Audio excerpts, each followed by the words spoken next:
కర్ణుడి దానగుణం గురించి అందరూ చెప్పుకోవటం గమనించిన దుర్యోధనుడు, నేను చేరదీసి ఆశ్రయమిచ్చిన కర్ణుడే ఇన్ని దానాలు చేసి దానకర్ణుడిగా పేరు పొందితే నేను హస్తినాపుర యువరాజును, ఒక రాజు పుత్రుడను, ఆ మాత్రం దానం నేను చెయ్యలేనా అని కర్ణుడితో దాతృత్వంతో పోటీపడి అడిగిన వారికి లేదనకుండా దానం చేస్తానని ప్రకటించాడు దుర్యోధనుడు.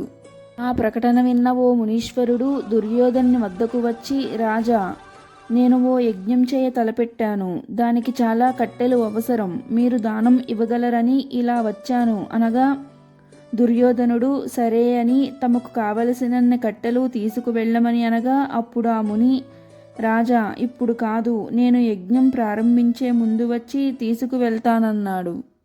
దుర్యోధనుడు సరే అన్నాడు. కాలగమనంలో ఋతువులు మారాయి. వర్ష ఋతువు వచ్చింది. అప్పుడు ఆ మునీశ్వరుడు వచ్చి తనకిస్తానన్న కట్టెలు ఇప్పించమని దుర్యోధనుణ్ణి అడిగాడు.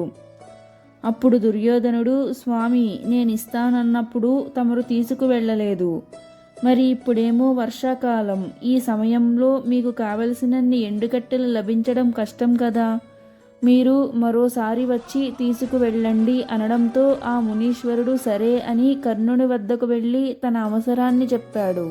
అప్పుడు వెంటనే కర్ణుడు దుర్యోధనుడు తనకు ఉండడానికి ఇచ్చిన భవంతిని కూలగొట్టి అందులోని కలపను తీసుకోమన్నాడు. కర్ణుడి దాతృత్వం గురించి తెలుసుకున్న దుర్యోధనుడు పశ్చాత్తాపడి తన దాన ప్రతిజ్ఞను ఉపసంహరించుకున్నాడు. దానం చేసే గుణం, అందరితో ప్రేమగా మాట్లాడడం, ధీరత్వం, ఉచితానుచితాల జ్ఞానం అభ్యాసం వల్ల రావని, అవి సహజంగా పుట్టుకతో వచ్చిన గుణాలని దుర్యోధనుడు తెలుసుకున్నాడు. ఈ వీడియో మీకు నచ్చినట్లయితే లైక్ చేయండి అండ్ మరిన్ని ఆధ్యాత్మిక విషయాల కోసం మన ఛానల్ని సబ్స్క్రైబ్ చేసుకోండి.